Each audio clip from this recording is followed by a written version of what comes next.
Last week, we got busy bringing in the last of the straw bales. 1,500 of them, 17 at a time, turned out to be a bit of a drag. But with the stacks now full, and some rain finally in the forecast, we decided that this was the week to turn our attention to something a little different. So we have made a couple of decisions around the herbal leys that we drilled back in the spring. I'm not 100% sure they're the right decisions, but they're decisions we've made nonetheless.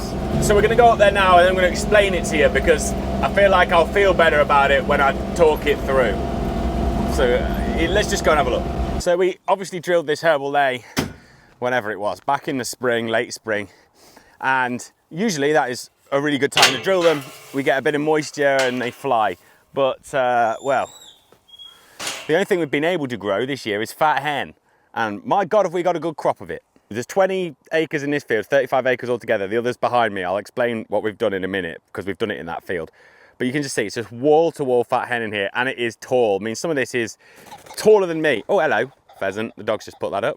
Not that being taller than me is particularly difficult. I mean, some of this is, look, I'm 5'9"-ish. Yeah, I'm 5'9". I used to be 5'9.5", but then I went bald. So some of this fat hen is like 6 foot tall. It's crazy thick, but in the bottom of it, there is some herbal ley. Come and have a look at this. So if we look down here, you can see that there's grasses, there's clovers, there is bits of vetch and whatever else. There is stuff in the bottom of this that is growing. Here we are.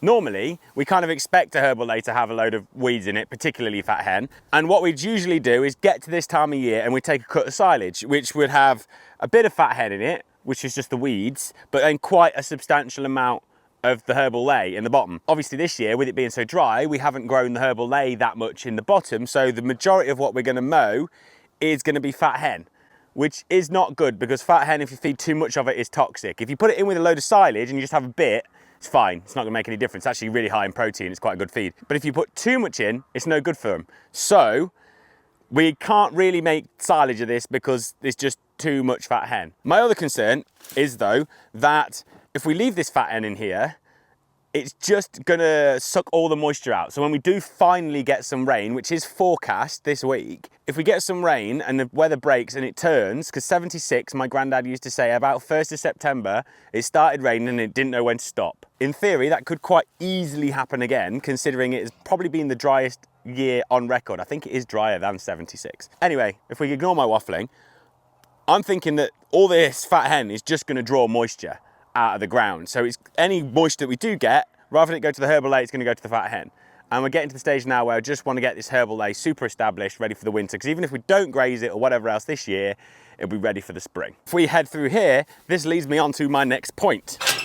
Through this gate is the other 14 acres of herbal ley that we've got. And it has been fat hen, the same as the other field. But what I've done is I've come in here and I've mowed it. Now my idea behind this, obviously because I can't really make it into silage, is that if we can let this dry out, still a little bit damp, but if we can let it dry out, we can kind of make this into a bedding. Pretty much turn it into fat hen hay and then just use it to bed cattle. So rather than try and feed it, it can just go on the floor. Because if we look closely in here as well, look, you can see the clover and stuff, it's just so dry. But with this moisture coming, I'm hoping it'll just pick up and get going. You can see the grasses are just tiny, but they're all there. Everything is there. It just needs some moisture to get it kicked off. So that's the goal. Fat hen hay, takes some saying, as bedding. Because to be quite honest, I don't really know what else to do with it. So there will be about 35 acres of it all together.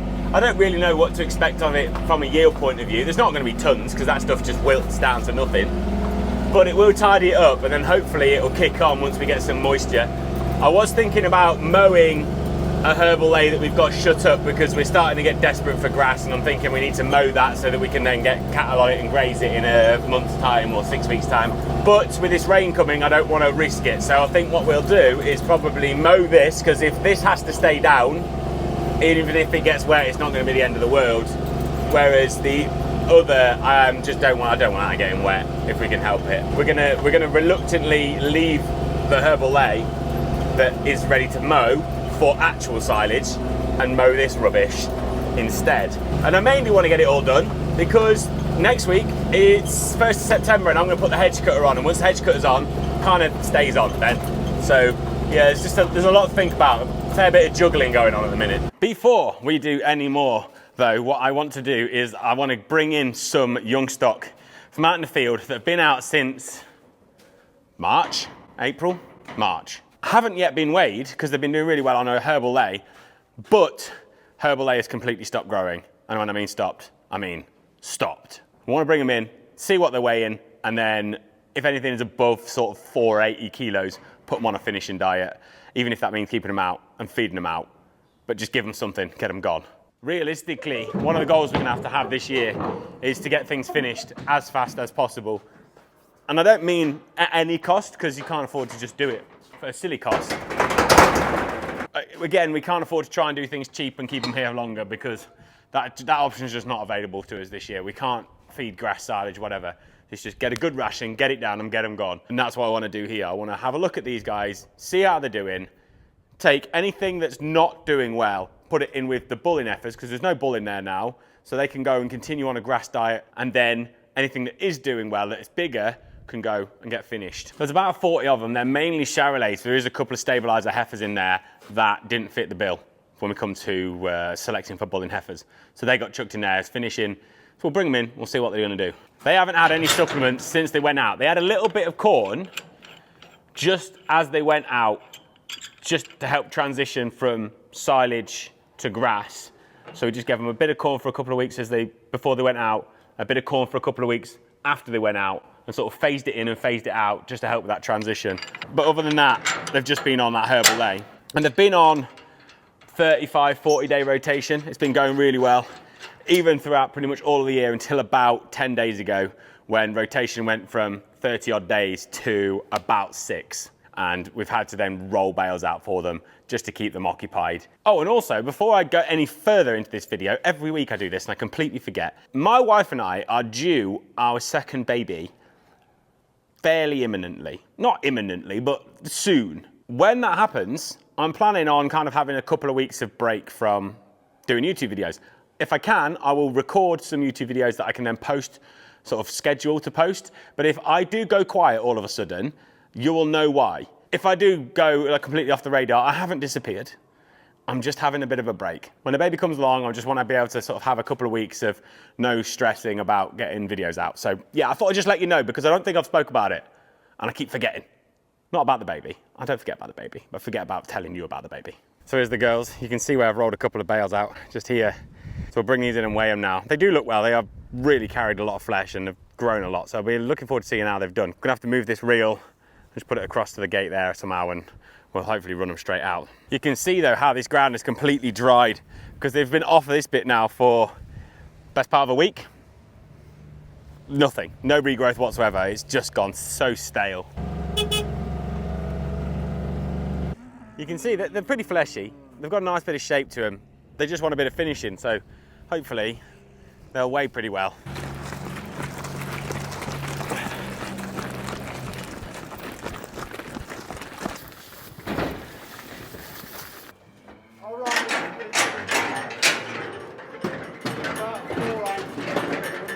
Putting 480s are going, 480 plus going down the gangway, and then anything below is going in the yard to go in with the heifers. That was 523.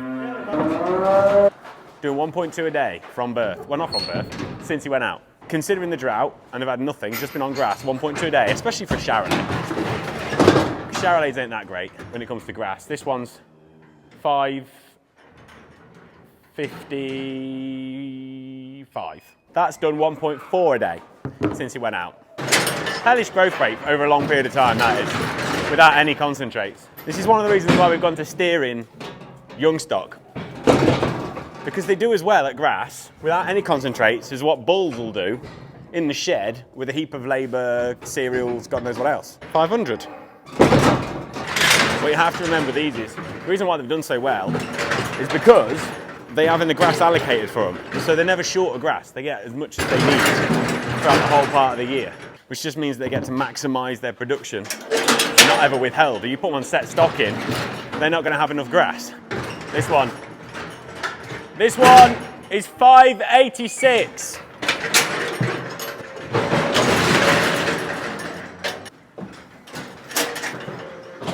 go. You can go that way, please. You can also go that way. Off you go. 541. Off you go. So it turns out we've ended up splitting them about 50-50. There's slightly more of the smaller ones than there is of the bigger ones, but negligible. These guys are now going to head over the 15 acre at the top of the yard and go in with the heifers, and then these ones are going to go back where they've come from, and then we're going to establish what we're going to do regarding feeding them. They can have some of the wheat and rape meal mix that the finishing lot are having, because there's some in there that are 580, 590 kilos. So they are nearly at weight. They need 6 weeks of just something to finish them. They're not finished, but they're nearly heavy enough. Does that make sense? If you don't know what I mean, it's like you just need to put a bit of fat on the carcass to get them finished, and then they can go. So we'll be drawing on these in not too distant future, and then as we draw on these, we'll go back through those and add them back into this group, I think. The plan is to trough these things out for the time being, but if the whole weather situation doesn't improve and we don't get some grass, then they might have to come in and go on something a bit pokier. You are doing great. You look lovely. Just take a look at these as they walk past. They're a nice bunch. Very even, to be fair. They look good. I'd be happy if I bought them in the market. Very happy, actually. Come on. Go on. I know I talk about grass a lot, but the power of well-managed grass is absolutely insane, and I think they're testimony to it, because those things are 3/4 continental. They're not native bred. They're not designed to do well in this kind of a system, but they are absolutely flying. They're probably averaging as a group about 1.3 kilos a day since they went out with no concentrates. So they are doing really, really well. And I'd argue as well, in a year like this, when grass is in such short supply, that managing your grass is way more important than it is in a year when you've got plenty. And as much as we are in a dire position, as many people are across the country with our grass growth, I think we've actually gone and done pretty well, all things considered, with regards to cow performance, because the cows themselves, sucklers, look fantastic, and so do the finishing stock and the heifers and everything. So as long as the cows have got in calf, I think we've done all right, really. Look what Mum's found us, the Sonic the Hedgehog balloon. Right, add that one to the list. Gonna have to go raking with the old bird because the 6.6 spools are leaking, so Dad's nicking my tractor to put on the baler, and I'm taking this beauty for a good old raking session. This is all dried out quite nicely now, so we can get in here and get it all baled up. Nope, that one goes that way. Trying to multitask. Men and multitasking don't go together. This is dried up nicely. I don't know how well it's going to rake up, but it will rake up into something. Shouldn't be too many bales on it, I hope. I think it's forecast rain for tomorrow, so we haven't mowed that one that side. We've left that for the time being because I need to change the blades on the mower. We'll rake this one up and get it tidied, and then get the blades changed, and we'll mow that, and if it rains, it bloody rains, whatever, who cares. I'm not gonna lie, I am so glad to have this tractor back. I've put my spools in the wrong way around. We've had this tractor from new, 1999, T-Reg. It's done 9,000 hours. It's an absolute beast. I just love it, and I'm glad it is back and ready for the off, because I'll miss it. I'd miss it if we got rid of it. I really would. It's a brilliant bit of kit. It's my favourite tractor. I'm just gonna hop out and swap these spools. I need to turn this off and then release the pressure. Right, let's go and do that. One of the weird things about John Deere tractors, these old ones, and I'm presuming it's the same on all the old ones, is the first spool lever is the second spool across. So the first two are crossed over. The third one is the third one, but the first two, the outside one is the second lever and the inside one is the first lever. Doesn't make any sense. I don't know why they did that. They sorted it out after a while. But I'd put them in and I was all confused. I thought I got them right, but I got them in the normal way round, which is the way I put them on my tractor and not the way I put them on this tractor. Does that make sense? Feel the dust that's kicking up off this too. I haven't washed the rake since this thing spewed oil all over it. I'm hoping that dust will get stuck to the oil and it will be a lot easier to clean. That's my excuse for not doing it before now anyway. I will clean it this winter though, for once. I will actually pull my finger out and give it a tidy up before it goes away.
Dad has parked the baler up in the shed because we need to go and do those tines now. He's got 54 bales down there, which is a few more than I was expecting. I was thinking we're gonna have 20 or something like that, but we need to do these tines here. You can see there's a few missing. We've got one there, there's one there.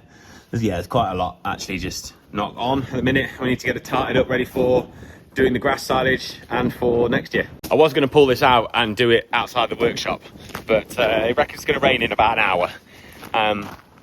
Can't quite see it myself due to the blue skies, but we'll see. But if it does rain, it's better off in there because then I'm not going to get wet.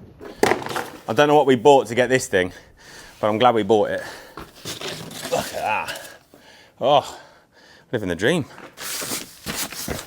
Having put that down, I think I need to actually pick that pickup up. Let's lock that off. Ah, now I can see what I'm doing. Aha. Right. Dusty. You know what I reckon I need? I reckon I need Dad's chugga chugga gun.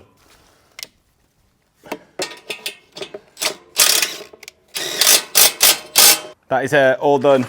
And it's been a hell of a job. Dad's nicked the tractor, if you wonder what's happened, because Richard Johnson's here to finish the service. It needs the front end axles doing, like the axle oil, he's gonna do that. But just look at the difference here between the old tines and the new tines. You can see some of these are broken. We had a bit of a session. But that is an old tine, and let me get you a new one out of the box. Look how much thicker they are. So much wear, put them side to side. Look at the difference in that. That's just straw and grass. Mad, isn't it? That should be her up and running now. Ready for the day when it finally decides that we can go mowing. Although it's not really raining yet, is it? Honestly, the forecast for rain is dwindling faster than my hopes. So with the baler done, the last thing I had to attack was the mower. And this time, I did take it outside. Because let's be honest, nothing I do is actually going to make it rain. So I navigated the world's tightest doorway and backed it up the yard in front of the workshop. Oh, and if you're watching this from the health and safety executive, the gas cylinder was empty. And with the old blades as blunt as a bin lid, I soon had them swapped for something a little sharper. And that was the mower ready for next week. Until next time, Baldy's Farm, over and out.